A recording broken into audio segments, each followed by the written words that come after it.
अमरावती शहरातील वाहतूक आणि विकासाच्या दृष्टीने अत्यंत महत्वाचा असलेला राजकमल उड्डाणपूल बंद करण्याचा निर्णय झाल्यानंतर शहरात मोठी चर्चा रंगली आहे. परंतु या संपूर्ण प्रकरणाचा सखोल पाठपुरावा करत सिटी न्यूजने हा विषय सातत्याने उचलून धरला आहे. राजकमल उड्डाणपूल, त्याची देखभाल, वाहतूक कोंडी आणि त्यासोबतच अमरावती रेल्वे स्टेशन हलवण्याचा प्रस्ताव, या दोन्ही मुद्द्यांचा प्रभाव शहरवासियांवर गंभीर पद्धतीने होत असल्याचे सिटी न्यूजने अधोरेखित केले आहे. त्याचा परिणाम थेट संसद आणि विधानसभेत दिसून आलाय. लोकसभा खासदार बळवंत वानखडे यांनी हा विषय संसदेत मांडलाय, तर विधान परिषद आमदार संजय खोडके यांनी उपमुख्यमंत्री अजित पवार यांच्यासोबत चर्चा करून अमरावती रेल्वे ब्रिज संदर्भात महत्वाची माहिती दिली आहे. अमरावतीचा रेल्वे ब्रिज जो आहे तो रेल्वे ब्रिज कमकुवत झाल्यामुळे त्याचं वाहतूक बंद करण्यात आलेली आहे आणि नवीन ब्रिज करण्याची प्रक्रिया सार्वजनिक बांधकाम विभागामार्फत चालू झालेली आहे.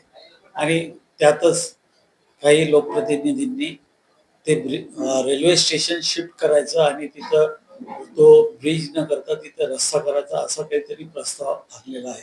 परंतु हे सर्व मान्य करायसाठी याला भरपूर मोठा वेळ लागणार आहे आणि त्यासाठी केंद्र शासनाचा पूर्ण पैसा लागणार आहे. त्याच्यात राज्य शासनाचा काही प्रश्न राहणार नाही आणि केंद्र शासनानं ते मंजूर होईल किंवा हे कल्पना नाही, जे कोणी मांडतायत त्यांना त्याची कल्पना असेल. परंतु राज्य स्तरावर सुलभा खोडकेंनी तो प्रश्न ज्यावेळेस मांडला होता अजितदादाकडे, अजितदादांनी त्याचा एस्टिमेट करण्याच्या सूचना दिल्या होत्या आणि त्याच्याप्रमाणे बजेटसाठी त्याची प्रोव्हिजन करण्यासाठी प्रस्तावही गेलेला आहे.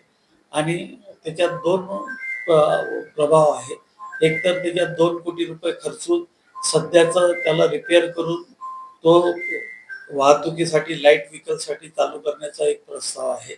आणि दुसरा प्रस्ताव, जो ब्रिज आहे रेल्वेच्या वर जेवढा ब्रिज आहे तो ब्रिज तेवढा करणे किंवा पूर्ण जो ब्रिज कंप्लीट पायाभरणीपासून करणे, हा 2 मुद्दे आहे. कारण की पायाभरणी जी आहे ती पायाभरणी अजूनही मजबूत आहे, त्याला स्ट्रेंथन करून काम चालू शकते. तर या संदर्भात राज्य शासनाच्या स्तरावर निर्णय होईल. लवकरच त्या संदर्भातली बैठक आम्ही अजितदादाकडे लावणार आहोत आणि त्या संदर्भातला अंतिम निर्णय झाल्यानंतर एक तर त्याची डागडुजी करून वर्ष 1.5 वर्ष त्याला वाहतुकीसाठी लाईट व्हेकलसाठी खुला करणे आणि त्यानंतर जी प्रक्रिया आहे, कारण की जर बजेट करायचं म्हटलं तरी त्याला वर्ष जाणार आहे. त्यानंतर त्याला पूर्ण ब्रिज पाडून करणे, त्याचं डिझाईन करणे, रेल्वेचं आर्किटेक्चर असते, रेल्वेकडून त्याचं डिझाईन सँक्शन करून घ्यावं लागते आणि ते सँक्शन करणे हे सर्व 1-1.5 वर्ष त्यात जाणार आहे. म्हणून तोपर्यंत लाईट व्हेकल चालू करणे हा पहिला प्रस्ताव आणि दुसरा कालांतरानं जिथं ब्रिज आहे तिथंच ब्रिज उभारणे हा दुसरा प्रस्ताव. यावर आम्ही चांगल्या पद्धतीनं काम करत आहोत. टॉप प्रायोरिटीवर त्याचं काम चालू आहे.